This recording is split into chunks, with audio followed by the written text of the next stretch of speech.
नमस्कार, जय हिंद, वंदे मातरम दोस्तों। स्वागत है आप सभी का हमारे यूट्यूब चैनल स्टडी पॉइंट्स में। तो सीटेट एग्जाम जुलाई 2024 के लिए एक और इम्पॉर्टेंट क्लास हम आपके लिए लेकर आ चुके हैं और ये क्लास होने वाली है पर्यावरण अध्ययन की यानी कि ईवीएस की। तो यहाँ पर आज हम ईवीएस एनसीईआरटी की जो आपकी बुक है कक्षा 3 की, उसको यहाँ पर हम डिस्कस करने वाले हैं। यानी कि जो क्लास 3 की आपकी बुक है उसमें जो मेन पॉइंट आपसे एग्जाम में पूछे जाते हैं तो उनको यहाँ पर हम अच्छे से डिस्कस करने वाले हैं। तो वीडियो को आप लोग बहुत ही ध्यान से देखिएगा क्योंकि यहाँ से आपके जो क्वेश्चन हैं वो 100% आपको एग्जाम में मिलने वाले हैं। तो वीडियो को सबसे पहले कर दीजिएगा लाइक और शेयर। चैनल से पहली बार जुड़े हैं तो चैनल को सब्सक्राइब कर लीजिएगा, बेल आइकॉन को प्रेस कर लीजिएगा जिससे कि आने वाली वीडियो का नोटिफिकेशन आपको समय से मिल सके। तो चलिए शुरू करते हैं आज का इम्पोर्टेंट लेक्चर। तो सबसे पहला पॉइंट यहाँ पर हम डिस्कस करेंगे विष्णु चिंचालकर के बारे में। तो यहाँ पर क्या दिया है चलिए देख लेते हैं। मशहूर कलाकार विष्णु चिंचालकर इंदौर मध्य प्रदेश के रहने वाले थे। वे सूखे पत्तों से बढ़िया चित्र बनाते थे। तो यहाँ पर आपसे क्वेश्चन पूछा जाएगा कि सूखे पत्तों से अच्छे अच्छे जो चित्र बनाते थे वो कलाकार का नाम क्या है। तो ये हो जाएंगे विष्णु चिंचालकर। या इसी में क्वेश्चन घुमाकर आपसे पूछ सकता है कि जो विष्णु चिंचालकर थे ये कहाँ के रहने वाले थे। तो ये भैया इंदौर मध्य प्रदेश के रहने वाले थे। तो इस तरीके से घुमा फिरा के क्वेश्चन आपसे यहाँ पर पूछ सकता है। क्लियर है। दूसरा पॉइंट देखिएगा। दूसरा पॉइंट दिया है चूहा के बारे में। तो यहाँ पर देख लीजिएगा, चूहों में देखने की क्षमता कम परंतु सूंघने तथा स्वाद लेने वाली क्षमताएं बहुत ही तीव्र होती हैं। तो यहाँ पर क्वेश्चन कैसे बनेगा, जैसे मान लीजिएगा कि चूहा दिया गया है और चूहे के बारे में उन्होंने नीचे स्टेटमेंट यानी कि कथन आपसे दे दिए गए। ठीक है, तो वहाँ पर पूछ लेगा कि चूहे के बारे में इनमें से कौन सा कथन सत्य है या फिर असत्य है। ठीक है, तो वहाँ पर अगर दे दिया गया कि चूहे में देखने की क्षमता अधिक होती है तो क्या हो जाएगा, गलत हो जाएगा। क्योंकि यहाँ पर क्या दिया है भैया, चूहे में देखने की क्षमता कम होती है लेकिन अधिक क्या होता है, सूंघने की क्षमता अधिक होती है। ठीक है, स्वाद लेने की क्षमता अधिक होती है। तो जब हमें ये पता होगा तभी तो हम वहाँ पर क्वेश्चन अच्छे से कर पाएंगे। ठीक है, तो ये देखने में तो चीज़ें काफ़ी हमें छोटी लगती हैं लेकिन जब हम एग्ज़ाम हॉल में जाते हैं तो इतना प्रेशर होता है कि ये जो छोटी छोटी चीज़ें हैं वहाँ पर हम गलती कर देते हैं। ठीक है, तो इसलिए बहुत ही आराम से यहाँ पर पढ़िएगा, समझिएगा कि क्या यहाँ पर दिया गया है और क्या हम आपको समझा रहे हैं। ठीक है, आगे चलिएगा। नेक्स्ट पॉइंट देखते हैं उल्लू के बारे में। तो उल्लू के बारे में देख लीजिएगा, उल्लू अपनी गर्दन पीछे घुमा सकता है। तो यहाँ पर आपको दे सकता है कि क्या उल्लू अपनी गर्दन पीछे घुमा सकता है, सही है या गलत है। तो इसका मतलब है ये सही है, उल्लू अपनी गर्दन पूरी पीछे घुमा सकता है। क्लियर है, 360 ये जो है रोटेट करता है। अगला है मैना के बारे में देख लीजिएगा। मैना के बारे में भी काफ़ी पूछा जाता है। मैना एक ऐसी पक्षी है जो अपनी गर्दन झटके के साथ आगे पीछे करती है। मैना जो है ये आगे पीछे अपनी गर्दन एक झटके में करती है। क्लियर है, आगे चलिएगा। अब बात करते हैं 5वें पॉइंट की, ब्रेल लिपि के बारे में। वेरी वेरी मोस्ट इंपॉर्टेंट है। तो ब्रेल लिपि के बारे में क्वेश्चन आपसे पूछा जाता है। देख लेते हैं क्या दिया है। ब्रेल लिपि की खोज सबसे पहले लुईस ब्रेल ने की थी। सबसे पहला पॉइंट है कि इसकी जो खोज है वो किसने की थी। तो किसने की थी भैया, लुईस ब्रेल ने की थी। ठीक है, जो कि फ्रांस के रहने वाले थे। ये भी आपको याद रखना है, कहाँ के रहने वाले थे, फ्रांस के रहने वाले थे। ब्रेल लिपि में मोटे कागज पर उभरे हुए बिंदु बने होते हैं जिसे छूकर पढ़ा जाता है। ब्रेल लिपि 6 बिंदुओं पर आधारित होती है। ठीक है, तो इतनी बात आपको यहाँ पर याद रखनी है। ब्रेल लिपि कितने बिंदुओं पर आधारित होती है, तो आपका आंसर होगा 6 बिंदुओं पर।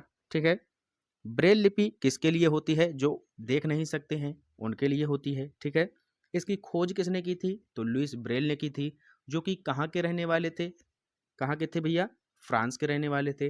तो ये मेन पॉइंट आपको यहाँ पर याद रखने हैं। क्लियर है, अगला पॉइंट देखिएगा। राजस्थान में घरों की जो बनावट होती है उसके बारे में दिया गया है। तो इनको भी देख लीजिएगा। राजस्थान में बारिश बहुत ही कम होती है, ये तो सभी को पता है, और खूब गर्मियाँ पड़ती हैं। यहाँ के लोग मिट्टी के घरों में रहते हैं।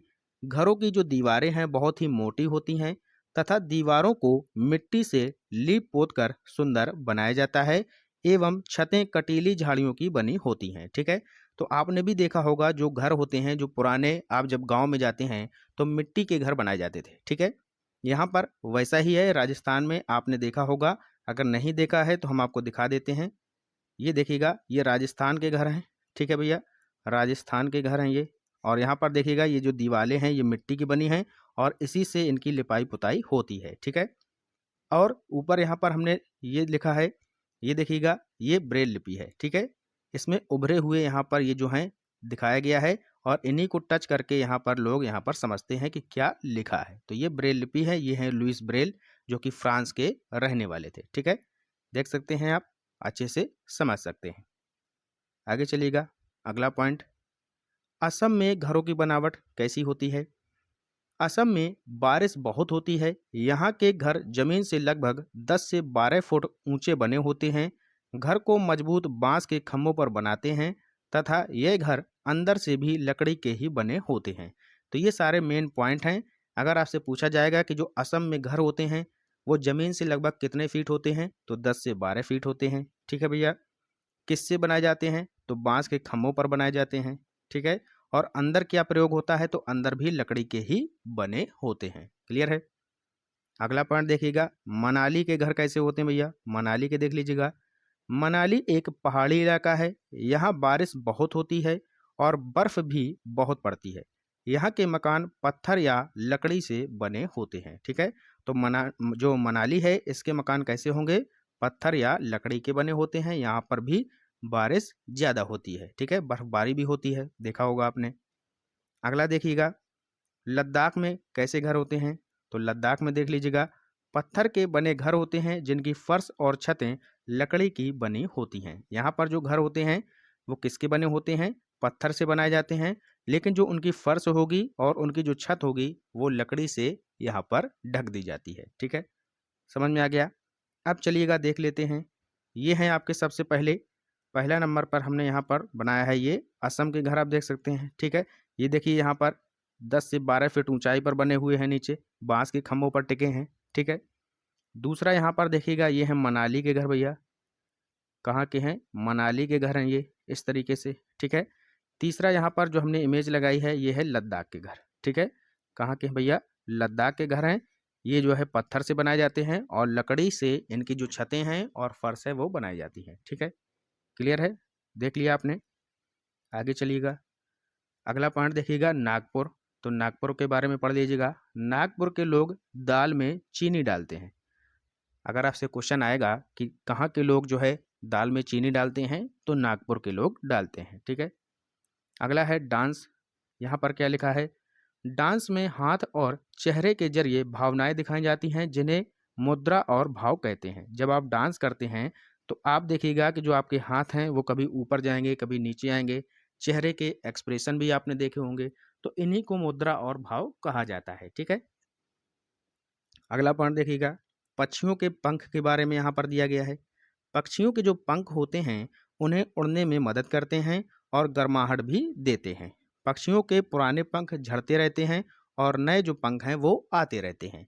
तो यहाँ पर आपसे क्वेश्चन में पूछ सकता है कि जो पक्षियों के पंख हैं वो किस काम में आते हैं, तो ये जो है उड़ने के काम में आते हैं, ठीक है, और उन्हें जो है गर्माहट भी प्रदान करते हैं। क्लियर है। आगे चलिएगा, अब बात करते हैं अगले पॉइंट की, श्रीनगर। श्रीनगर में प्रसिद्ध कहवा चाय बनाई जाती है। तो आपसे यहाँ पर पूछा जा सकता है कि जो कहवा चाय है कहाँ की प्रसिद्ध है, तो श्रीनगर की हो गई। डल झील के बारे में देख लीजिएगा, डल झील श्रीनगर में स्थित है, सभी ने देखी होगी। अगला है शिकारा। शिकारा क्या होता है, चलिए देख लीजिएगा। शिकारा नाम की नाव से टूरिस्ट डल झील में एंजॉय करते हैं। शिकारा नाम की क्या होती है, एक नाव होती है। नाव कैसी है, ये देखिएगा, ये है आपकी शिकारा नाव। क्या भैया, जिन्होंने नहीं देखा है देख लीजिएगा, ये है शिकारा नाव, आपने देखा होगा यहाँ पर मूवी में। तो यहाँ पर इसमें लोग बैठकर एंजॉय करते हैं, ठीक है। अगला पॉइंट, बज्जू गांव। बज्जू नामक गांव राजस्थान में है और ये जो है कहाँ पर है, राजस्थान में, ठीक है। बस इतना ही पूछा जाएगा कि जो बज्जू गांव है ये कहाँ पर है और कैसा गांव है, तो काफ़ी पिछड़ा इलाका है, एक तरीके से गांव है, यहाँ पर मिट्टी के घर होते हैं, ठीक है। तो इस तरीके से यहाँ पर पूछा जा सकता है। अगला पॉइंट है, इंपॉर्टेंट पॉइंट है, ये है आपका लिंग हू फेन। तो लिंग हू फेन क्या है, हांगकांग में सांप खाए जाते हैं, इसके सूप को लिंग हू फेन कहते हैं। जो सांप है, सांप को यहाँ पर क्या बनाया जाता है, डिश के रूप में प्रयोग किया जाता है, इसको लोग खाते हैं। और इसी का जब सूप बनाया जाता है तो उसी का नाम यहाँ पर क्या बोला गया है, लिंग हु फेन, यानी कि ये एक प्रकार की डिश है। चलिए देख लेते हैं। तो ये है आपका बज्जू गांव, ठीक है, बज्जू गांव है जो कि कहाँ पर है, राजस्थान में है। और ये रही आपकी डिश, कौन सी डिश, लिंग हु फेन। लिंग हु फेन जो कि सांप को मारकर यहाँ पर एक तरीके से ये सूप बनाया गया है और इसी को बोला जाता है लिंग हु फेन। क्लियर है, देख सकते हैं ये है लिंग हु फेन। आगे चलिएगा, अगला पॉइंट, सरसों के तेल। कश्मीर में सरसों के तेल में जो है मछली पकाकर खाते हैं। तो यहाँ पर आपसे क्वेश्चन पूछा जाएगा कि सरसों के तेल में बनी मछली कहाँ पर खाई जाती है, तो ये खाई जाती है कश्मीर में। अगला है नारियल के तेल में। गोवा में नारियल के तेल में मछली को पकाया जाता है। तो भैया अगर पूछा जाए कि नारियल के तेल में मछली कहाँ पकाई जाती है, तो ये पकाई जाती है आपकी गोवा में, ठीक है। सरसों के तेल में कश्मीर में, पढ़ चुके हो आप। अगला है टेपियोका। टेपियोका क्या है, टेपियोका एक प्रकार का फल है जो कि केरल में उबाल कर खाया जाता है। टेपियोका क्या है, एक प्रकार का ये फल होता है जो कि कहाँ पर खाया जाता है, केरल में खाया जाता है, ठीक है। केरल से क्वेश्चन आपके और भी बनते हैं, जैसे कि आपसे पूछ लिया जाए कि पेरियार वन्यजीव अभ्यारण्य कहाँ पर है, तो पेरियार वन्यजीव अभ्यारण्य आपका कहाँ पर है, केरल में है। एक क्वेश्चन और पूछा जा सकता है कि साइलेंट वैली कहाँ पर है, यानी कि शांत घाटी कहाँ पर है, तो वो भी आपकी केरल में है, ठीक है। आगे देखिएगा, गिद्ध के बारे में देख लीजिएगा। गिद्ध क्या है, वल्चर या गिद्ध मरे हुए जानवरों को खाता है। जो गिद्ध होते हैं या इसी को वल्चर बोलते हैं, ये मरे हुए जानवरों का सेवन करते हैं, ठीक है। आगे चलिएगा, नेक्स्ट है अगला point, humming bird. Humming bird क्या है, हमिंग बर्ड की चोंच जो है सुई की नोक जैसी होती है। ये एक प्रकार का पक्षी होता है और इसकी जो चोंच होती है वो कैसी होती है, बिल्कुल सुई के तरीके से लंबी होती है। अगला पॉइंट है कबूतर के बारे में। कबूतर की चोंच गुलाबी और पंख जो है वो ग्रे कलर के होते हैं, ये आपको यहाँ पर समझना है, ठीक है। कबूतर तो सभी ने देखा होगा, लेकिन जो हमिंग बर्ड है ये आप लोगों ने नहीं देखा होगा। तो चलिए हम आपको दिखा देते हैं। ये है आपका हमिंग बर्ड, ये देखिए इसकी चोंच है, बिल्कुल पतली सी है, देख सकते हैं। ये इसकी जो चोंच है ये सुई के समान है, बिल्कुल पतली सी। क्लियर है, तो इतने ही पॉइंट थे यहाँ पर क्लास 3 की बुक में जो कि एनसीईआरटी की थी। और इसी के साथ ये लेक्चर आज यहाँ पर हमारा होता है समाप्त। मिलते हैं अगले लेक्चर के साथ जहाँ पर हम डिस्कस करेंगे अगली जो बुक है आपकी क्लास 4 यानी कि कक्षा 4 की बुक जो एनसीईआरटी की है, उसको डिस्कस करेंगे। तो वीडियो को आप लोग यहाँ पर लाइक ज़रूर कर दीजिएगा। कैसा लगा लेक्चर हमें कमेंट बॉक्स में ज़रूर बताइएगा। मिलते हैं नेक्स्ट अगले लेक्चर के साथ, तब तक के लिए पढ़ते रहिए और आगे बढ़ते रहिए। जय हिंद, जय भारत।